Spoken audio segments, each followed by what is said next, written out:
Pun di dalam rumusan pasal ini tadi disebutkan adanya unsur kesengajaan gitu. Tapi kita bisa tafsirkan bahwa menyembunyikan itu pasti dalam kondisi sengaja.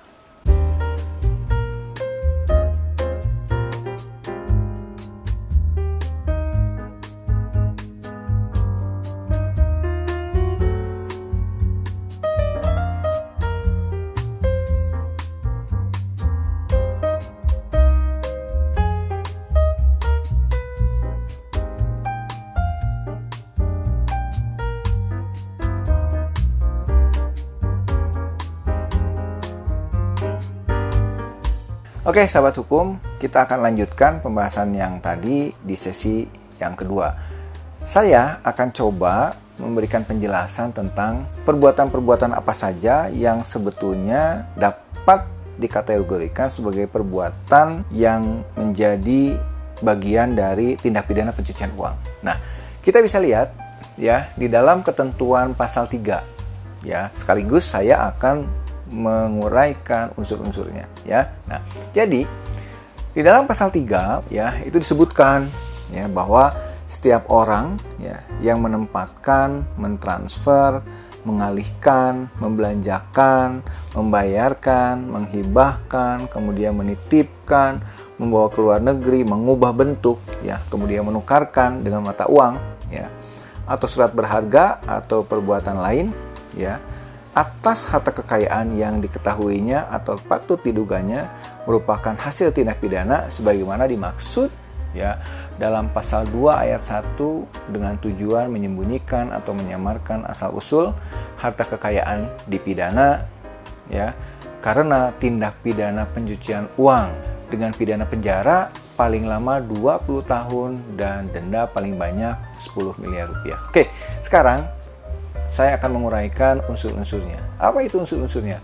Yang pertama itu adalah setiap orang. Setiap orang ya.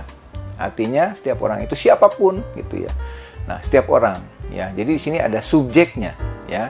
Kemudian yang menempatkan. Artinya si orang ini ya.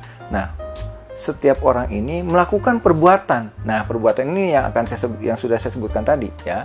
Di mana setiap orang ini melakukan perbuatan tadi, menempatkan, mentransfer, mengalihkan ya, kemudian membelanjakan gitu ya. Nah, itu adalah unsur yang kedua gitu ya.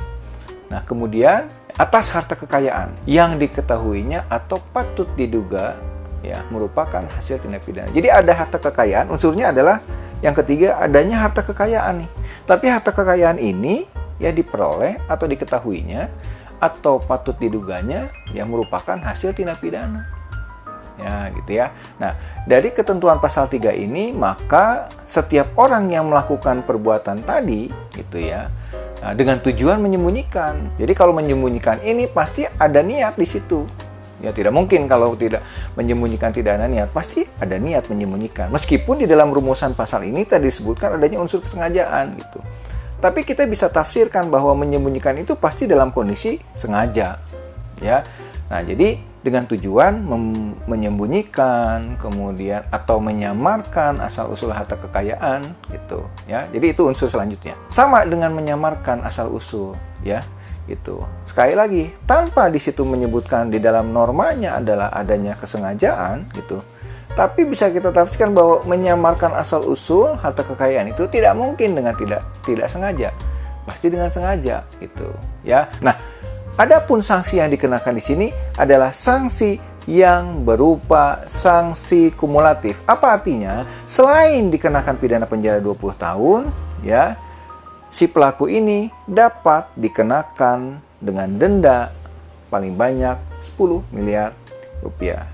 Nah, sedangkan selanjutnya di dalam pasal 4 disebutkan setiap orang yang menyembunyikan atau menyamarkan asal-usul, sumber, lokasi, peruntukan, pengalihan hak-hak atau kepemilikan yang sebenarnya atas harta kekayaan yang diketahuinya atau patut diduganya merupakan hasil tindak pidana sebagaimana dimaksud dalam pasal 2 ayat 1 ya, dipidana karena tindak pidana pencucian uang dengan pidana penjara 20 tahun ya dan denda paling banyak 5 miliar rupiah. Ya, di sini sama ya, sanksinya berupa sanksi kumulatif. Artinya selain pidana penjara ya 20 tahun juga dikenakan denda paling banyak 5 miliar rupiah. Nah, unsur yang pertama adalah setiap orang. Ya, setiap orang itu siapapun, ya. Kemudian unsur yang kedua adalah yang menyembunyikan atau menyamarkan asal-usul, sumber, lokasi, peruntukan, pengalihan, hak-hak atau kepemilikan yang sebenarnya atas harta kekayaan, ya. Kemudian unsur selanjutnya adalah yang diketahuinya atau patut diduganya merupakan hasil tindak pidana sebagaimana dimaksud dalam pasal 2 ayat 1, sehingga dapat dipidana karena tindak pidana pencucian uang, ya, dengan pidana penjara tadi 20 tahun dan denda paling banyak 5 miliar rupiah.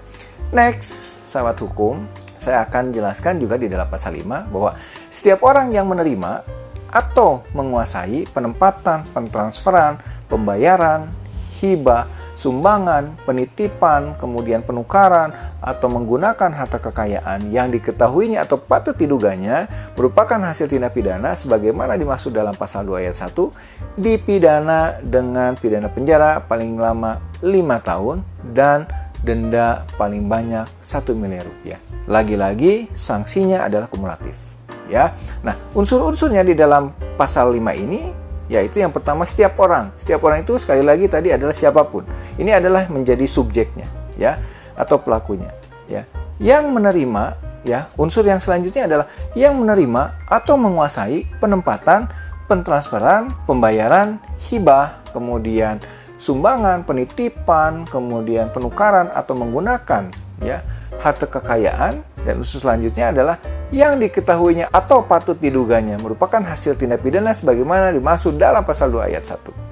Nah, terhadap perbuatan ini dapat dikenakan pidana penjara 5 tahun dan dikenakan sanksi denda sebanyak 1 miliar rupiah. Namun di dalam ayat 2 pasal 5 ini disebutkan, ketentuan sebagaimana dimaksud pada ayat 1 tidak berlaku bagi pelapor yang melaksanakan kewajiban pelaporan sebagaimana diatur dalam undang-undang ini.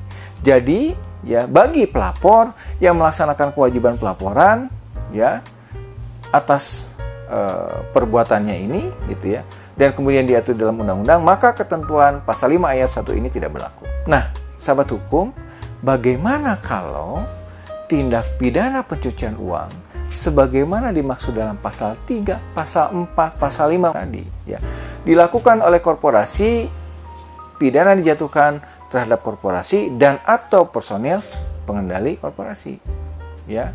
Nah, selanjutnya, ya, pidana dijatuhkan terhadap korporasi apabila 1. Dilakukan atau diperintahkan oleh personil pengendali korporasi, ya.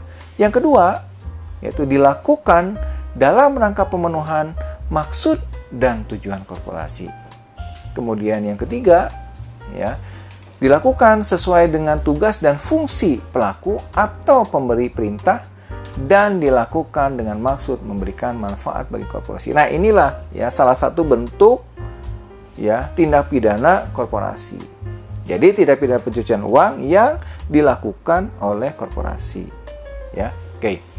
Next, di dalam pasal 7 disebutkan, ya, pidana pokok yang dijatuhkan terhadap korporasi adalah pidana denda paling banyak 100 miliar rupiah, ya. Nah, namun demikian, ini sahabat hukum, ya, perlu diketahui juga nih, ya. Selain pidana denda sebagaimana dimaksud pada ayat 1, ya, terhadap korporasi juga dapat dijatuhkan pidana tambahan berupa, ya, 1. Pengumuman putusan hakim, ya. Yang kedua, pembekuan sebagian atau seluruh kegiatan usaha korporasi. Yang ketiga, ya, itu adalah pencabutan izin usaha. Yang keempat, pembubaran dan atau pelarangan korporasi. Yang kelima, ya, itu adalah perampasan aset korporasi untuk negara. Dan atau yang terakhir adalah pengambil alihan korporasi oleh negara. Nah, sahabat hukum, nah, selanjutnya nanti saya akan menjelaskan tentang bagaimana proses penyidikan terhadap suatu perbuatan yang dikualifikasikan sebagai tindak pidana pencucian uang atau money laundering.